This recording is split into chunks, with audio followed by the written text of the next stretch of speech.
introduction for our wonderful panelists, and then I want to throw it back to you and hear, having heard both the keynotes already today, kind of what you're interested in this panel complexity, what you want to kind of uncover a little bit. And I'll tell you how we're framing this conversation too. There may, full disclosure, not be time for Q&A, maybe, hopefully, but we will give, I've asked Sharon and her to think about questions they'd like you to approach them and talk about further, things they might not get to cover on this panel that you can continue the conversation about after. There's basically drinks after, so this is it.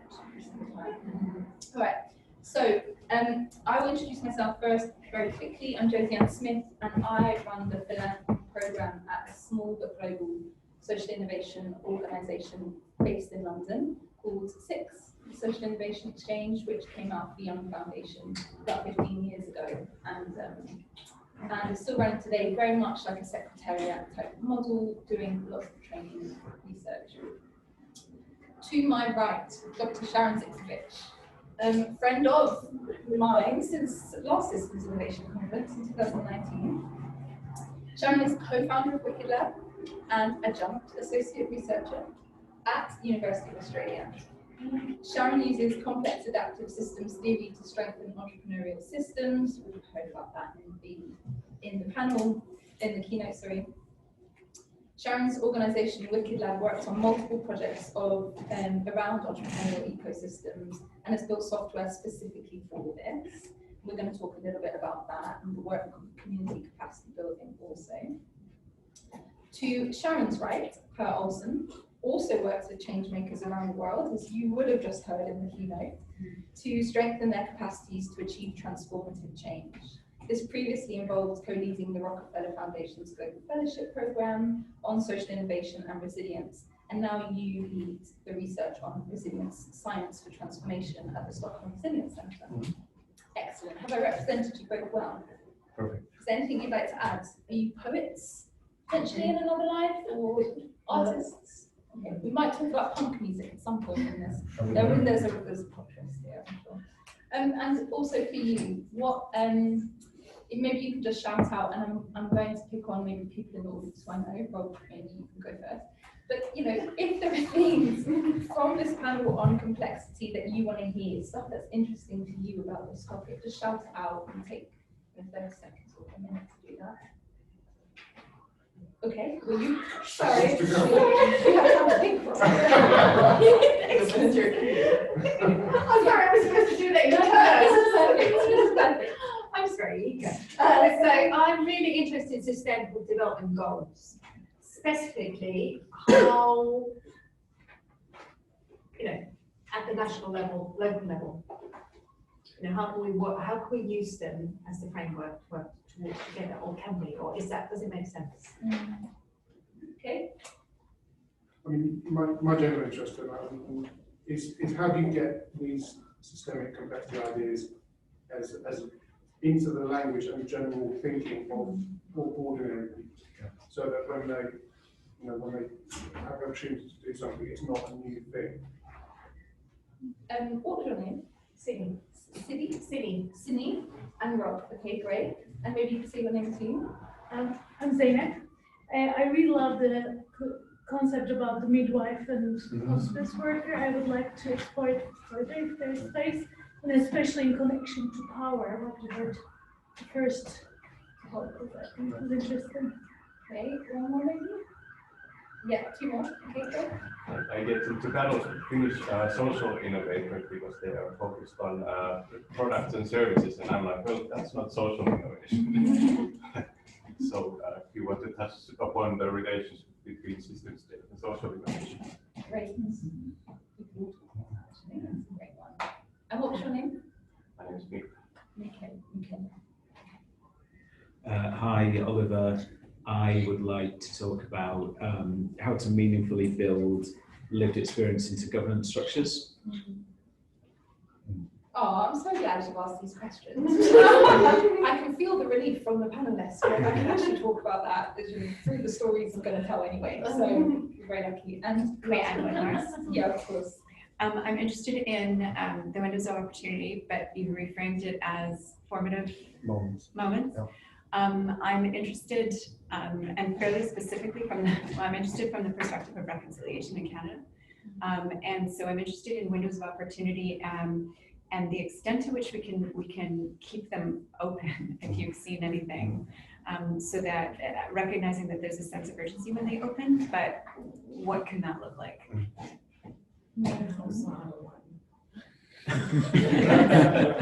So I will also give another disclosure. This was meant to be a panel and not a workshop, so we'll do one more question and then we We'll go it's the last session. So Yeah, just go.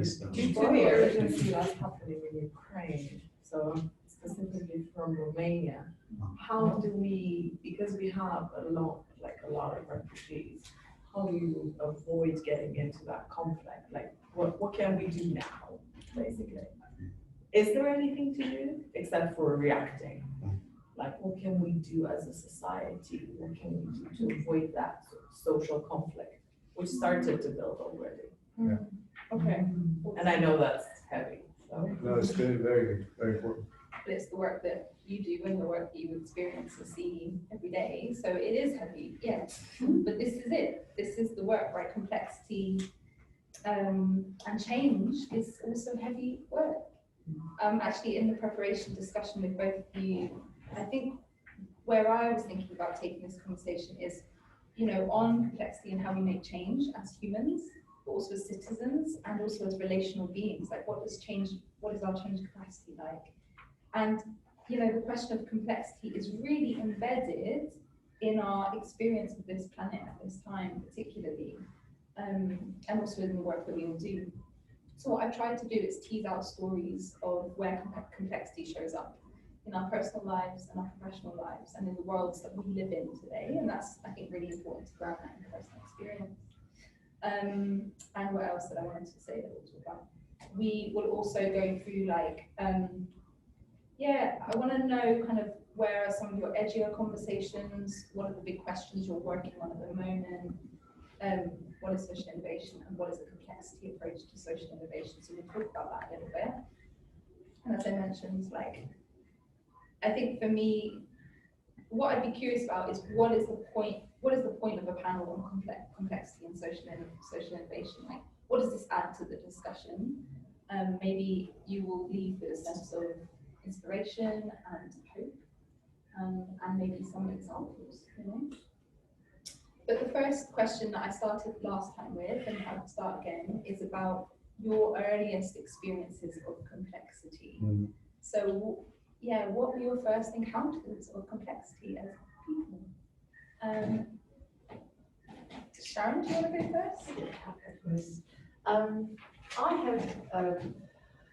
I have 61, so there's a long time to reflect back on. But as a young person, I was one of those more naughty kind of people. So left school, stopped attending school in the primary, left school at 14, 16 years on welfare, sole parent, lived in social housing, and living in a social housing community which was pretty dysfunctional. I saw complexity every day, the drug issues, the crime issues. Like there was all these connections between the situation people found themselves in. Then, did the back to school, I think it was six university qualifications sort of thing. And then had the job to go, I had the opportunity to go back into that social housing community to work on urban regeneration projects. And I would say that not realising this knowledge of complexity from that background, but then having the opportunity to work on urban renewal projects, which were looking at housing and employment and all of these different issues and seeing the interconnections. And for this to be so many years ago, but I worked on 3 urban regeneration projects, and that's really been my grounding for understanding the complexity and the love of doing this work in place. So in community and to recognise, even in the same state, to work on 3 large-scale urban renewal projects, but if you didn't understand the history of that community and how the people interacted with that place, you were doing injustice to the complexity of the place you were working in. So very renewal with design. And then my follow-up question on that is about, with your 61 years of life, do you see the complexity that you experienced when you were growing up and kind of a young mum? Do you see that mirrored in the world today, or do you see that the complexity in the world today is different somehow? I think I had it so easy. People, because I have this background, I don't share it often, but when I do share it, people say, oh, you've got to talk on behalf of single mums and what they go through and all this, and I can't, because I was in an era where there was these opportunities that I didn't. These days, if you're on sole parent pension, as soon as your child turns 6, you've got to get out and get a job, whether it's at the chicken factory or whatever. I had the opportunity to go back to school. I didn't have to come off a pension until my daughter was 16. So by the time that was over, I had an accounting degree and could, I had it so much easier than what people have got it these days. And I think if I said anything, it would be, it's false economy to not let sole parents stay home with their children and to get an education and for those kids to see the potential of what they could have. Yeah, thank you for sharing that. And yeah, my mum was also on the benefits at the age of 60 something, having been a parent for 30 years, and then having to go into the job centre and justify her parenthood and motherhood and be degraded in the way that she was. I'd never seen my mum cry until she had to tell me the kind of conversation she was having to receive, money from the government after raising incredible children. So I totally relate to that story. It's real, and it is, as you said, just trying to. The other kind of title of this session could have been like how to work the system when you don't know everything, because honestly, that is the complexity that so many people have to live with. Like, how do you work the system to like get by? So yeah, that's real. That's real. Thank you, Sharon. No problem. Per, what about you? What was your earliest introduction to complexity? What did I say in the? It was something about growing up in the forest. Yeah. I think the forest is important. I grew up in a village with 100 people, and a lot of forest around. So I have a sort of an aerial photo of my home village. You just see forest, it's like a lakes, right? So it's a very kind of typical sort of landscape from Western Sweden, where I'm from. And I think also we weren't farmers, but we had we were basically self-sufficient on meat from the forest, and also from some neighbor farms, but also from what we grew ourselves. And we had some animals too. And I think that's what I experienced with a lot of people that live close to nature. Like when I also in my work, I interview farmers, for example. They understand complexity. Like that's what they have to deal with every day. They plant their potatoes, and then there's a flock of cranes, like bird cranes, coming, eating it all. So I think that's what I grew up with, is like that sort of closeness to nature. I think just makes you understand complexity somehow.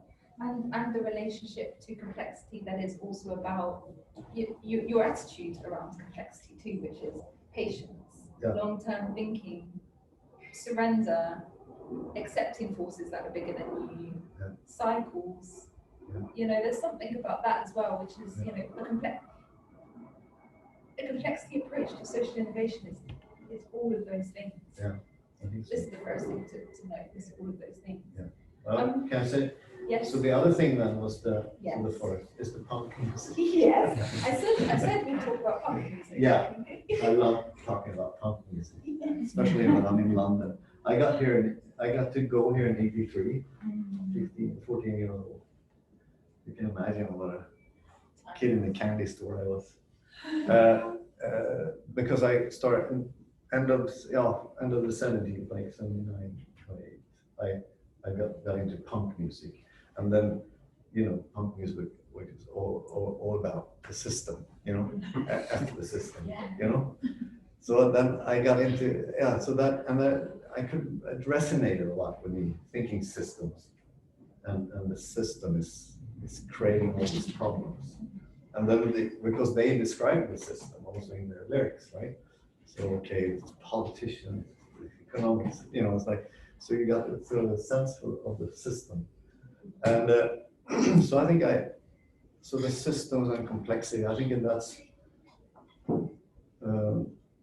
I didn't think about it then, but since you asked the question, it's like, that's probably sort of where I started sort of getting into that trajectory. And can you tell the audience about the story of the young person you'd introduced to the vinyl of punk, and then years later? Yeah, the sort of the unexpected outcomes thing, right? Yeah. So also complexity and how you intervene in systems, right? I had no idea about this thing, of course, then. So what I did, because I wanted to travel, I worked as a temporary teacher, and as a temporary teacher, I also worked together with the social service to take, be with some adolescent men around 13 to 15 years old that had problems at home. So I had them after school, and I wasn't trained. I just like, yeah, sure, I can do that. And then I was like, what do you want to do? So a lot of them were interested in music. So I play music myself, so I can play a little bit, with them, Metallica, Anthrax, and something like, and then I also played my own punk records. This was in the beginning of the 90s.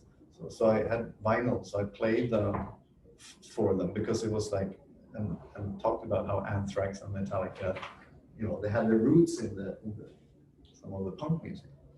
So I did that with them for quite some time after school, and then I moved on, and they finished school on their trajectory, and then I think it was about 10 years after, one of these guys came up to me and said, "Do you remember when we played records in your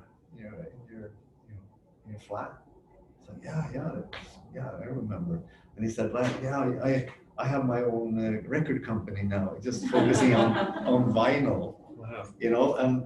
And have quite well-known band if you're in Swedish music, Backyard Babies and Helicopters and that garage rock punk, and then also he had some of the Ramones brothers there, and so he specialized in vinyl and this kind of garage kind of punk, which was also in that time when he told me this, vinyl wasn't sort of hot. Now it's super hot again, so everybody's into it, but it was very sort of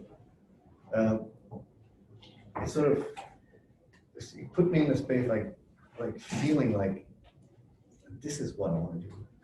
This is what, but I had no idea what I was doing at the moment, but something was done right, So I think that also speaks to these sort of unintended consequences, that is part of navigating complexities. Okay, so you were 17 at that time, 18? When in your early 20s, when you were doing early this? 20s. Early 20s. You were asking the question, what am I doing? Now, X number of years later, you are, how would you answer that question now? What are you doing? Me? Yes. What am I doing? What is the work? And that is linked to the question of what are your big questions? I just had a presentation. But that's what I'm saying.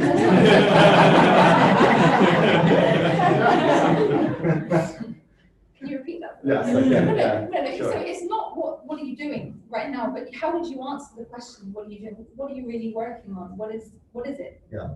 What is the red thread? Yeah, so one is the research. I'm trying to just make sense of the world. I'm really interested in patterns. I'm super nerd. I think I was going to say like you, but I don't want to put that But just because when I like talking to you, you seem to be enjoying it too, about systems and patterns and relationships, you know. And so that's what part of my work is about. Sort of, I know that transformations are very context specific, right? But are there any sort of general patterns that we can see, right? So that's a bit what I'm interested in. And I'm really interested in sort of understanding these. It's not necessarily cause and effect, because it sounds a little bit boring. I think I like relationships. So that's the research part. And then I do this practice or practice work, or try to. And the reason why I do that is that I don't come from an academic family, so it's always been important for me to try to be a bridge between the science and the practice. So I have always had throughout my whole career about 20-40% working with change processes in society. So that's the other thing I try to do, is to create, set up these, help in any way support these spaces that other people have talked so much about here. These spaces where new relationships can form. Yeah. And that's, yeah. Yeah, I think that's definitely one of the fundamentals of social innovation as well, right? Is the relationships, is the thinking and the behaving and the relating piece that goes behind or beyond a lot of the institutional changes, new policies or strategies, products or services. Like, it's very much about the relationships and the mindset shifts that come in that, or the behavior changes that come in that too. So I think that's really really cool to half of the panel topic. I guess the other thing that you mentioned, Per, which was really interesting, was this bridge building between scholarship and being a practitioner, which I know Sharon is like defying and coining this word of like the scholar practitioner, right? Yeah. So maybe can you talk about that in relation to the work that you do, what it means to be a scholar practitioner? And, and so it is I guess the term a few years ago I would use like pracademic, but it's kind of like been picked up by universities for like a term they used for the practitioners that come in that aren't really academic. Sort of there's been blasted almost to hell. So this. Of course, they had to ruin it. They did. They ruined it. But this scholar practitioner has got a published definition, and what I really like about it is it claims the space of someone that's walking in both paths at the same time, and are passionate about advancing both the theory and the practice at the same time. And the group that I'm co-chairing for Catalyst 2030 has got more practitioners in it than academics. So it's practitioners who want a theoretical underpinning to their work, more than there is academics coming in and wanting to be practitioners. So I think it's, I'll give the plug now, because Australia is holding the Social Enterprise World Forum in September. And so we've got an academic symposium, and the call for papers will be going out, the call for abstracts will be going out in a couple of weeks' time, and I'm co-chairing the complexity and systems change stream for that. But the call for papers is for an academic symposium, is for academics, practitioners, and both. And I just think it's just lovely that practitioners can come into an academic conference and play with the theories that underpin their practice.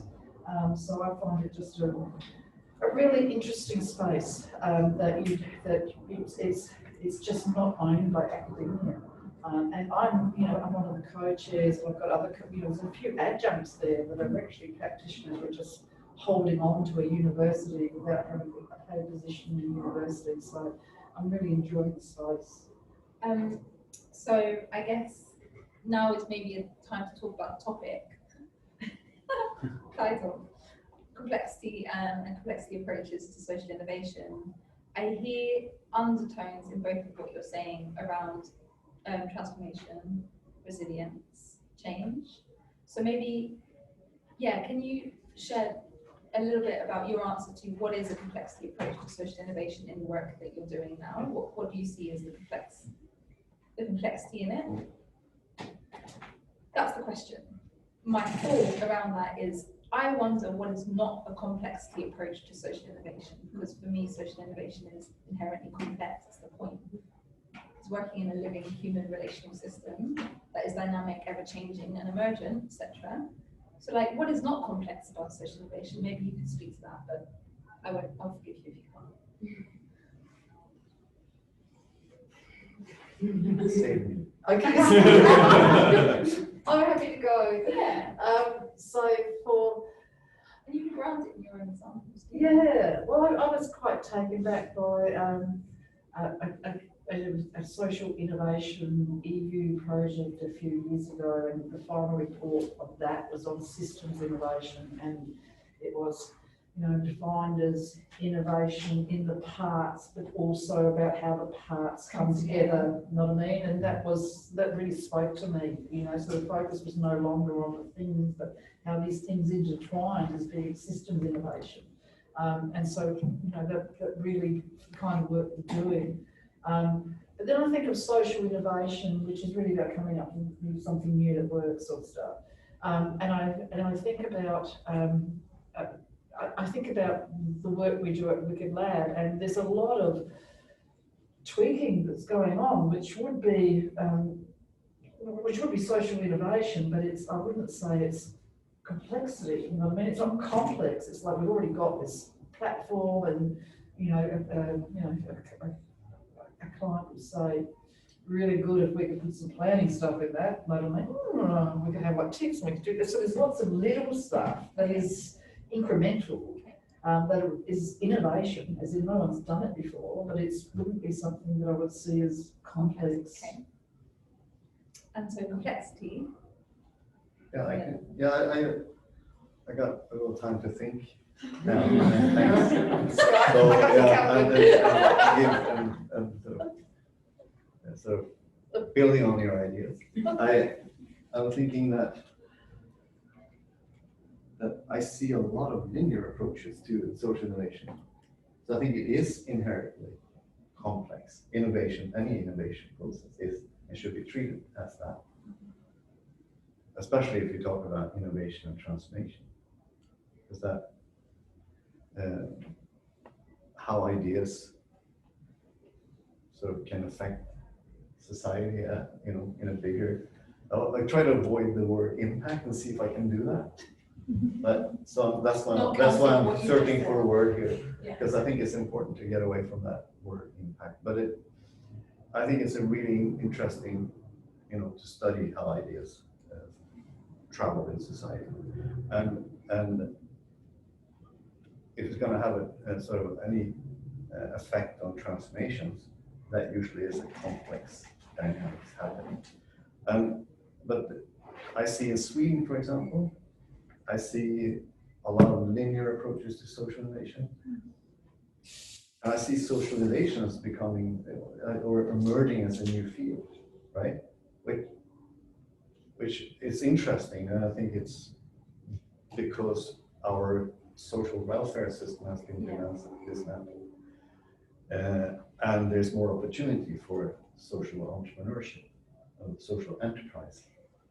But then it's interesting to see what approach so Sweden as at maybe at the policy level taking, and I see that in Canada, for example, which has been worked much longer with social innovation, it has been much more of a collaboration a partnership between So the public sector, private sector, and academia has been involved in that too, and maybe civil society also. But in the UK, as I understood, it's been a much more sort of neoliberal approach where social entrepreneurs and social entrepreneurship can, gets to solve, social problems, not in as so more individually, not in partnership. So it's interesting to see what Sweden is doing. And I think the Canada model is more sort of, I think it's more sort of in tune with complexity and than the UK model. And you might correct me if I'm totally wrong in how it developed here, but it's interesting then that I see both happening in Sweden now. And I'm a little bit worried that it's going sort of the simple, narrow kind of route. Can I stick up for the narrow, simple route? Yes. You can, but That would be good. 1 against 2, so go ahead. Okay. I'm out there. So for me, when I look at, if people remember the last case study with moving fees, you were there. But like with these social enterprises coming together and forming this thematic network. And it's just brilliant that there's this ecosystem of enterprises that are doing different parts of this problem. But they still operate as individual social enterprises that have got their theory of change and linear model and for the kind of complicated and simple problems that they're addressing, that's the way to go. So it's like that's right for what they've got to do, and then it's how they come together and bring it together. But for them to be able to manage their outcomes, etc. If you're running a community garden, you've got to have, you're planning all that, or if you're running a kitchen or something like that, that's the model. Is that theory of change, linear stuff. But it's how they all come together as an ecosystem. Is the systems innovation part of that. So there is Can I say I agree? Because that's a very important point. Yes. I think. Can I just comment on it? Yes. Yeah. So because I'm involved in it's called Norway, and it's like a place for startups in Sweden, and they have an accelerator, and I think a lot of focus is on these individual entrepreneurs that comes into the accelerator. They're gonna achieve systems change, right? Yeah. And I try to say exactly what you say is that let them do what they do, in that narrow way that they work with their eyes on only their idea, because they can't change. They have resources to change the system, but the accelerator, who has powerful people, as mentors and also as advisors and investors, that whole ecosystem, they might be evil. So I love the way that you frame that. It's a very important point. It is, and I think because I'm a bit sad about what's happening in the UK, because in Scotland you've had Senscott, which is the Social Enterprise Network of Scotland, and they've just lost their funding from the Scottish Government. So it was kind of like, the Scottish Government said the new plan, because there was like 2 peak bodies and they were only going to fund 1. So Senscott, which is the more grassrootsy type of network, lost their funding only a few months ago, and people are writing letters in. So if you can write letters in to complain about this, please do. But Senscott was the start of thematic networks. Yeah. And so within social enterprise networks around the world, like we've got state-based networks in Australia, geographically based, but Scotland was the start of thematic networks that brought all your food people together, or from problem-based. And I just think, it's just so important, get your own stuff down, nail it, like what you're producing, so as your theory of change and create outcomes, but then come together and go after the big ones together. Yeah, I think the network effects and the accumulated effects of it is really what we're trying to get to here. So So the last thing that we talked about, Per, I think it kind of came from you, was like the edgier conversations that you're a part of. And we talked about decolonizing systems in particular and things like this that I do feel should be given a little bit of voice here, because when we think about complexity and social innovation, I think there's a lot that we as knowledge holders don't know, and we've seen that other people do, you know. So yeah, my question back to you is, what are the edgier conversations that you're a part of at the moment? Where is the edge of your own knowledge? I don't ask easy questions in this conference. You go. Yeah, because the edgiest conversations about transformation and change is with, I think, with and systems thinking is with my friends, for example, in Canada, that has an indigenous background, and they are scholars and they are change makers, and also some of the Sami people in Sweden that I had the sort of conversations with is really quite, I mean, questioning like systems thinking, you know, and I had the idea that, systems thinking, that's so inclusive, you know, like I can relate to that. And indigenous people are usually systems thinkers, you know, so all this thing, you know, and really getting a pushback on that, and help me see also what systems I carry in me, colonial system, patriarchal system, etc. It sort of brings out these things, these conversations, to sort of help us and me reflect on what we know, right? So I think that's, and the same conversations like that I have also when I work now in Southern Africa also. It's also especially then framed as decolonization. So, and I saw that, for example, in the catalyzing change, there was several sessions on that, which I really, really like.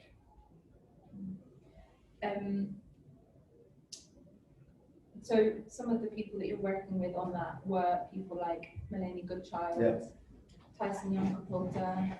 Yeah, you were good. I've been in a couple of sessions with him, Okay. And are there other names that you can bring into this space that you've learned from, or that kind of, that it doesn't have to be around decolonizing, or that would be helpful, but like the edge conversations, the people who are inspiring you, let's bring their names into this conversation too, if you can. Oh, okay. Yeah, I'm daydreaming. I actually held a conference on Monday in Australia, which is crazy seeing Friday. And Tyson was our keynote for that conference. And he's as funny as anything. He's just so if you've read Sand Talk, like Tyson's book, he's just so amazing. I'm not going to do this justice, but he was telling one story about the starfish story, you know, like you're on the beach, there's two guys on the beach, and there's all these starfish all over the sand, and this one guy's throwing the starfish into the ocean, and the other guy comes up and says, "What are you doing? You're not going to make a difference, because there's all these starfish on the beach." He said, "Well, I'm making a difference for this one." So they're both throwing the starfish in, and then this indigenous auntie comes up with a broom and starts bashing the two of them on the beach. They said, "What are you doing that for?" And she said, "You stupid men, they're crown formed starfish, you know what I mean? They're killing the coral. Like, you don't understand the place." It's a pest. Yeah. Aha. Yeah. So not kind of intervening in the system and actually not understanding the system. I thought it was just a very good story. No doubt he would tell a story like that to an audience. Yeah. Okay. Yeah, so brilliant. I would say Oren Lyons. He is Onondaga, so Haudenosaunee Confederation, which is made up of 6 nations, and it's just to be in those conversations. He's 92 years old, so he's seen a lot, and also talks about the Haudenosaunee Confederation, these 6 nations that come together, and the confederation is actually sort of U.S. federal system was built on that idea, that configuration, and then I think they screwed it up. You know, U.S. not the other but it's interesting also to hear about, you know, let's see if I can format. My brain is very tired and I'm looking for English. But it's interesting to see to hear about everything from how they choose their leaders to how they relate, addressing all these relationships, right? So when I hear that, one of the things that I really also think is interesting is that, because we talked about the inner work that we have to do, and I'm very interested in that, but I don't go there sometimes because it easily gets new agey, and I think that's fine if people want to be that, but actually when I asked online, like, what do you think about these sort of methods that the New Age sort of movement use? Because a lot of them are from yeah, and he said that he said it's not good. You know, it's something that was developed for working with all these relationships that we talked about, has been taken into an egocentric, you know, individualistic sort of culture, where it's all about me and me, you know, working with myself, and so he talks about it as an appropriation process, right? Which I think is, for me, it was very interesting, sort of also related to complexity in how, because Tyson, he wrote that book, like how indigenous knowledge can save the world, but how would that process look like, you know? So we don't, so it doesn't become an appropriation process. I think that there's something about complexity approaches are also recontextualizing approaches. They're also relational approaches. That's what I'm hearing here. You know, as we'll open up the floor a little bit to questions, but I hope that some of your earlier kind of thoughts that you wanted to talk about were addressed a little bit in this conversation. So especially the question of Indigenous experiences, potentially also the question of power, and I think someone, was it you? Yeah, Zainab, talking about the midwife and hospice worker metaphor, and the question of power and how we can share and distribute power in this way. I think one of the ways that we can do this is not by talking about it, but by doing it, by giving the floor to some names who aren't in the room today, but who have also dedicated their lifetimes to work. This was also about sharing power and bringing in new systems. As we talk about the systems and we change the story as we're doing it, how to build in lived experience, I think that was also covered a little bit in this conversation. Social innovation and systems, and that kind of approach, how it's not just a hero-preneurship, entrepreneurship individual, but also can become embedded and a bit more networked and expanded. Questions I didn't hear answered by the panel, so maybe we can go there. It's like, how do you get systemic complexity thinking into the language of ordinary people? Question of SDGs. Yeah, can I just kind of reframe it a bit? Yes. It's about, does it make sense or not to use can you have a map? Can you control it by having a framework? You know, if it's a complex system, or do you just have to? Does it make sense, basically? Yeah. To try to have a framework around it. If myself or the panelists weren't too tired, I try and link the two questions together, because there is something about, like, you know, putting the work in the language of ordinary people, not having the frameworks and the things around it, but just like doing it. So there is something that overlaps there. Kind of shot it Go separately for those. Yeah. I mean, I think the networking of the targets I'm really excited about personally, like being able to not see, because I was a really big fan of the SDGs. I've got a it just seemed really tricky to me, like with regards to how it was being used, but looking at this relaxed network of targets and how the interrelationships between the targets to other goals and using as a lens to see your work through and being able to see how the influence is beyond a goal, but it just provides a framing to visualise. I'm finding that really exciting. And I'm looking really forward to piloting that and seeing what comes out of using it differently, because it's a really good piece of work.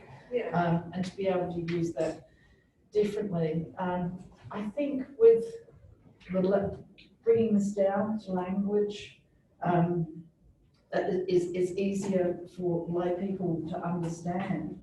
Over the last 6 years and the work we've done with your lab, it's just been a process of having this software, big complex system leadership program, 9 months worth of, you're on it, and we've just been simpler and simpler and simpler and simpler and simpler and simpler. So we've still kept all the program, but we're down to one now, which is this mini type of program that we sold to, well, we didn't sell, we licensed to a company and they're putting it on their learning management system, but it's just like a 50-minute course on what our systems and this sort of stuff, which is really like basic.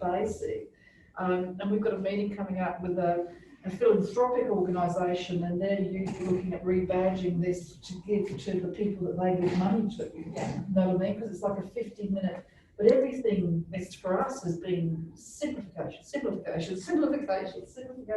don't know if we can get much more simple than we're going, but it's like it's just been the whole process over 6 years of bringing it down level. The only thing I'd point out is that I think your question had a lot more like positivity in it. It's like, how do you get it in the language of ordinary people? And your answer was more coming from a frustrated point of view. I don't know if it's a frustrated point of view. It's just that I think the world has changed, and we're 6 years ago, if you were talking complexity and because we're 100% earned income, so we don't have any government or philanthropic funding at all. We sell, we sell goods and services. And like 6 years ago, you were selling this awakening to complexity, and now it's become so basic that everyone wants to learn about it, and that's a damn good thing. So maybe there's also something about, can you get this language in the language of ordinary people, but also how can you help ordinary people use actually a different kind of language for what they're living every day anyway, actually, and giving them vocabulary for it. I think it's an exponential thing. I think we're draw it so you can see it. It's that thing you feel like nothing is happening until whoosh it does. I think on the understanding of complexity system, I think we're just starting. But there's still a long way. And I just think about how many people in the world understand it at the level we do. The average of this, and maybe, I don't know, 10,000 in the world, something like that. But what's the difference between 10,000 people understanding at this level, or 10 million people, or a billion people understanding just the basics of it? What's the difference between those But two? then there's also and I guess the point of what I was saying, and maybe I was trying to get to in this panel discussion with you, is if you're saying understand it, meaning having read material on it and using the language that we use for it, then it's not many. But if you mean understand it, meaning like living it every single day, then there's that's the goal. Yes. That's it. But that is Sharon's story. That's her story from the beginning, right? But I think a lot of people, I'm guessing it went back, going back to that time, you understood it, but you couldn't talk about it. You didn't have the language or the concept to talk about it. So when you can look back now and think, yes, that was the first time I experienced complexity. But at the time, I'm guessing, you're right. You couldn't talk about it in that way. And I think what I'm finding exciting in Australia for us right now is we've got a whole sector that's living, breathing it, which is the social enterprise structure, and it's going to underpin our national strategy for this sector. And we're coming together, and the funders in the sector and everyone are talking systems, you know what I mean? Like everything. We had we had an unconference earlier this year, and what was like the 3 things the whole sector wanted, and they wanted workshops on complexity science, and they want, you know what I mean? So it's just, I guess I'm getting a false sense of this because I'm living in this world where there's like thousands of people who are just ready to eat this up, which is really exciting. I'm hearing the same thing from lots of systems things, but it's easier now than it was 5 years ago or 2 years ago. Yeah, Like I definitely. said, I just think we're just starting to pick up. Let's Yeah, how exciting. Can I just say something to that? No. Okay, cool. Yes. I thought you said no, no. Get the last word. No, last word, I don't know if this is the last Okay, word. fine. We have to have something more grandiose. But I think that, I just thought about what happened to resilience, the concept, a while back, when it became popular. You know, I think it really took off. It was like transformation starting to take off now. But transformation and resilience then, in many ways, just became an empty word. You know, that replaced sustainability in all the texts as a resilience instead. And I think that what happens now with transformation is that people are just taking out change and putting transformation, and not knowing or not sort of reflecting over that it's a specific type of change. So that's the risk. But then would we, given the risk, would we not do it? Yeah. I know. That's a good question. Like, isn't it better that it gets? I think it's. I have no sort of right or wrong in it. I just observe that that's happening, and I think what often happens that this concept takes off and get watered out. There's a new one, coming, and there's a new one, and that's how. You see it in advertising campaigns, and you're like, okay. Yeah. I just remember like the Frameworks Institute, I don't know, a few years back, they started talking about unlocking, and now you see unlocking everywhere. Yeah. But to us bringing it out in a substantial way, I think this network systems innovation is doing that. That's what, making it simple, all these canvases and everything, taking the cup and ball method, the transition model, everything, and make it into something that you can use as a canvas in your workshops. And I think that's brilliant. I think. Okay, so we started a little bit late, but we are to time. I won't have the last word, but what I would love to hear from the generous and kind people in the room is, what are you taking away with you from the panel discussion today? What's sticking with you? It can be a question that you still have, or it can just be something that made you think differently. So I think this one around language and use of ordinary people. I'll give you a moment to think about it, but yeah, I'd love to hear what your takeaways are. Nothing. No. There's a Twitter handle that says something like "shit facilitators say," and one of them is like asking a question to the audience and then making everyone sit in a comfortable silence. So that's what's just happened. I'll try and break the uncomfortable silence. silence. Thank you for doing that. I think it not necessarily kind of a massive takeaway. I think what I enjoyed hearing about was the absolutely right for people to have a domain to focus, to do the deep work, but also there is that understanding of interconnection with other people who are doing deep work. That's actually how we build the complexity of an ecosystem. Doesn't mean that people have to stop doing the deep meaningful work and start potentially diluting. Actually, those two things working in tandem are really important. For me, I had the question I had was also addressing with this, like making it simpler and simpler and simpler, because I think at some point you have to make it simpler, but where's the thin red line where you say, okay, now you stay here? There's a level of complexity.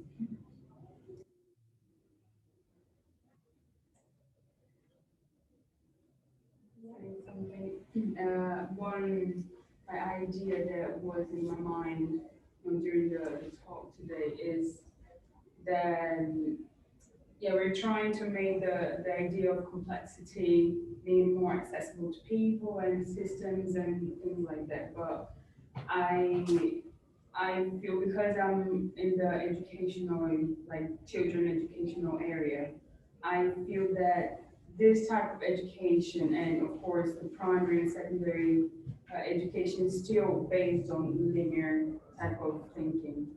So it's really difficult to being able to bring all these ideas when you have a growing population of you know, linear thinkers, and I think it feels like a clash between, you know, you learned all your, you know, during your childhood and your young years that something has to be, you know, grades and things that are linear, and then you come with, you know, resilience and transformation and things like that. So you tend to kind of simplify it and put it in a linear way because that's how you, you know, it's inside you. That's how you feel and understand the world. So I would say that to start the shift, it's important to start with the, you know, the systems thinkers that, you know, we are as kids, and then we lose during, you know, the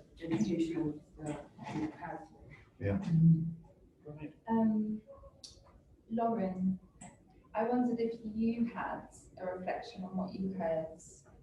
It can be a poem, it can be a thought, but I think your question about in the minds of our young people is very important, and I'd love to hear from you if you'd like to share something. Sure. I think I wrote something, came from one of Sharon's comments about just claiming the space of walking both paths, but also just that idea that what you just shared, the question there about not being linear. So I wrote, claim the space of walking both paths at the same time. Ask patience of your squirming, sweating, foot-tapping heart, reconciling the discord between the distinct universes burgeoning beneath each foot. Shout with awe when you realize, when you breathe the realization that nothing from the soil is born to be linear.